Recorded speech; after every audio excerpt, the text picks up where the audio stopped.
नमस्कार,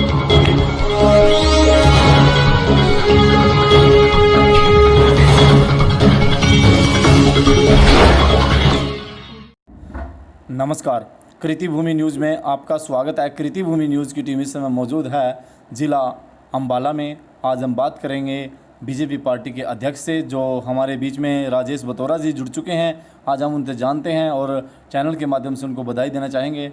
आज जानेंगे उन्होंने भागदौड़ जो संभाली है ज़िले की, उन्होंने कैसा महसूस हो रहा है और वो किन किन कार्यों को अपने बड़ी ईमानदारी से निभाएंगे।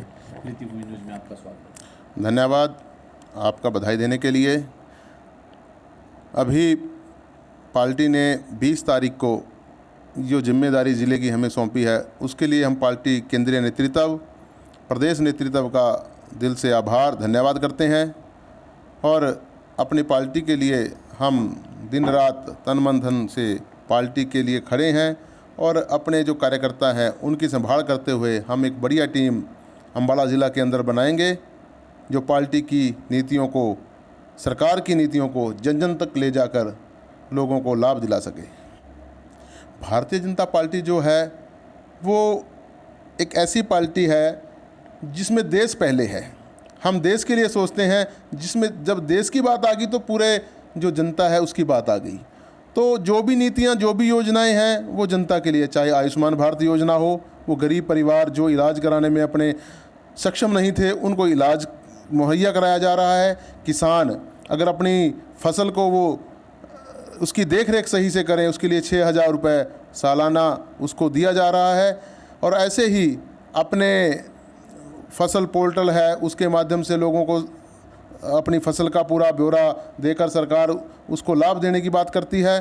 तो साथियों, आपने जो क्वेश्चन किया कि जो भेदभाव है, ऐसा कहीं कोई भेदभाव नहीं। भारतीय जनता पार्टी सबको साथ लेकर चलने वाली पार्टी है। ये तो विपक्ष है, विपक्ष के पास कोई मुद्दा नहीं है, कोई बात नहीं है कहने के लिए, क्योंकि आज जो भारतीय जनता पार्टी की सरकार है वो विकास की नीतियों को आगे लेकर बढ़ रही है। तो इसलिए भारतीय जनता पार्टी के नेतृत्व में देश का विकास हो रहा है और देश उन्नति की ओर बढ़ रहा है। इसका सबसे बड़ा कारण हम जो पूर्व में सरकारें रही उनको मारते हैं। जो पूर्व में सरकारें रही उन्होंने कहीं ना कहीं उनका सही ढंग से अपने कामों का निवारण नहीं किया। अगर पीटीआई भर्ती कोर्ट में गई, वो कांग्रेस के सरकार में भर्ती हुई थी, उसको सही ढंग से उनको करना चाहिए था। क्यों वो उस वक्त उसको सही ढंग से नहीं पेश कर पाए? तो हमारी सरकार ने तो जो सुप्रीम कोर्ट के आदेश हैं उसका सभी सम्मान करते हैं, संविधान का सभी सम्मान करते हैं। तो उसके लिए आगे सरकार योजना बना रही है। अभी पीटीआई टीचरों की भर्ती निकाली है, वो भर्ती करने जा रही है। ऐसा है, जब कोई अभी हमने 3 अध्यादेश, एक में अमेंडमेंट किया, 2 अध्यादेश आए हैं। लेकिन क्या है, जो विपक्षी दल हैं, किसान नहीं विपक्षी दल, वो अपनी रोटियां सेकने के लिए भोले वाले किसानों को भड़का रहे हैं। वो कह रहे हैं कि मंडियां टूट जाएंगी, वो कह रहे हैं कि ये नीचे ये लाइन लिख देनी चाहिए। तो मैं आपको चैनल के माध्यम से उन अपने किसानों को बताना चाहूँगा कि जो ये इनका एजेंडा है, ये भोले वाले किसानों को सिर्फ गुमराह करने का एजेंडा है।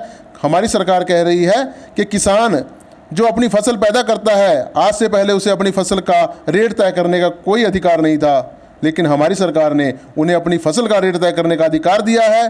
अगर वो अपनी फसल को, अगर आशीर्वाद आटे वाला 500 रुपये ज़्यादा में उनकी गेहूं या जीरी खरीदता है तो किसान को लाभ होता है। अगर उसको लगता है कि नहीं मैं बाहर बेच सकता, तो एमएसपी दर पे वो अपनी मंडी में बेच सकता है, सरकार उसको खरीदेगी। तो ऐसा कहीं कोई वो नहीं है कि मंडियां ख़त्म कर दी जाएंगी या कोई ऐसा कोई भ्रम है कि किसानों को इसमें नुकसान होगा। यह सिर्फ विपक्ष की एक सोची समझी साजिश है, जिसका पर्दा हम अपने कार्यकर्ताओं के माध्यम से नीचे तक करेंगे।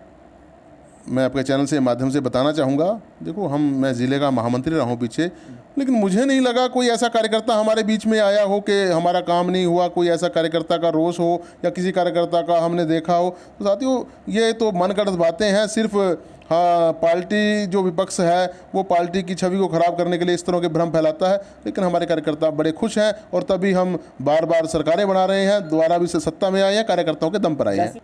इसके पीछे का कारण तो ऐसा है कि हमारी सरकार द्वारा आई है। साथ ही मैं बताना चाहूँगा, भजन लाल जी के नेतृत्व में कांग्रेस ने चुनाव लड़ा था, 67 सीटें आई थी। हुड्डा जी के नेतृत्व में कांग्रेस ने चुनाव लड़ा और 30 सीटें नहीं है कि सीटों को आंकने का या मंत्रियों के हारने का। हमारे मंत्रियों ने काम किया, तभी हम दोबारा सत्ता में आए हैं। चलो कहीं कुछ घोटाला कहीं नज़र आता है, कोई वो कोर्ट में जाए, कोर्ट में साबित करे कोई घोटाला है, वो कोर्ट उसका देगी निर्णय। वो ऐसे ख्याली बातें कहने से तो कोई घोटाला नहीं, ऐसा नहीं। विपक्ष का तो मुद्दा ही रहता है पार्टी के कि हम छवि को ख़राब करें, तो उनका तो रहता ही ऐसा है। तो हम वो क्या सोचते हैं वो उनकी अपनी सोच है। अच्छा। हमारा जो संगठन है वो कार्यकर्ता आधारित संगठन है, और हम जो नेतृत्व है उसको उसकी सोच समझ जो भी हमारे ऊपर वो नीतियां हमें बताते हैं उनको आगे फॉलो करते हैं। हम अपनी कार्यकारिणी गठित करेंगे। हमारे माननीय प्रदेश अध्यक्ष जी हैं, हमारे माननीय अनिल विज जी हैं, वसीम गोयल जी हैं, कटारिया जी हैं, ऐसे करके नायब सैनी जी हैं जो हमारे मंत्री जी रहे हैं।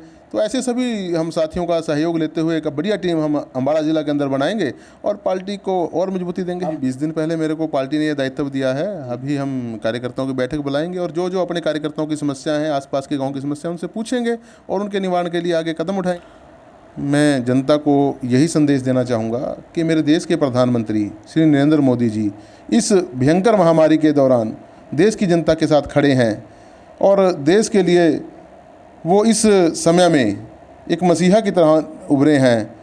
और आज देश इस महामारी के दौरान में भी हम नए नए आयामों को छू रहे हैं। चाहे राफेल की बात कर लीजिए, राफेल हमारे देश में आ गया है। चाहे और विकास की योजना 20,000 करोड़ लाख अभी नीचे लोगों के राहत देने के लिए योजनाओं के लिए सरकार ने अभी वो अनाउंस किया है। तो मैं जनता से यही अनुरोध करना चाहूँगा कि जो भी योजना, जो भी सरकार की ऊपर से आदेश हमें मिलते हैं उनका हम पालन करें, लॉकडाउन के नियमों का पालन करें, और जो ये संक्रमण फैल रहा है इसको फैलने से हम रोकें। इसको फैलने से रोकने के लिए हम भी कहीं ना कहीं सरकार का एक हिस्सा बने। और मैं ये लोगों से अनुरोध करना चाहूँगा, जनता से अनुरोध करना चाहूँगा कि माननीय मुख्यमंत्री जी हरियाणा के अंदर बहुत बढ़िया काम कर रहे हैं। और पिछले 5 सालों में जब उनका शासनकाल रहा उसमें हमने देखा है कि हरियाणा ने अलग एक मकाम अपना पूरे भारत के अंदर, पूरे विश्व के अंदर बनाया है। तो ऐसे ही आगे भी हम हरियाणा को ऐसे ही आगे लेके जाएंगे।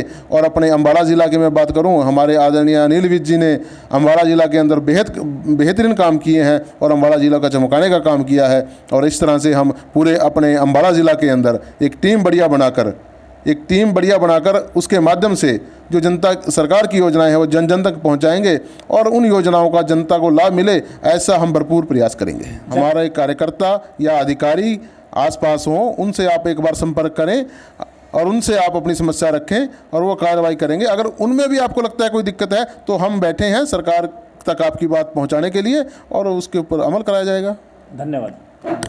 जैसा कि जिला अध्यक्ष को आपने अभी सुना है, उन्होंने एक बहुत अच्छा संदेश दिया है कि हम जनता की समस्या को 24 घंटे सॉल्व करने के लिए, समाधान करने के लिए तैयार रहेंगे। और पार्टी का उन्होंने धन्यवाद किया है। और हम भी जनता से अनुरोध करते हैं, अगर किसी कोई समस्या है तो राजेश बतौरा से संपर्क करें और वो अच्छे से अच्छे बढ़िया तरीके से उसको समस्या को सॉल्व कराने में या समाधान कराने के लिए भरपूर इंतजाम करेंगे।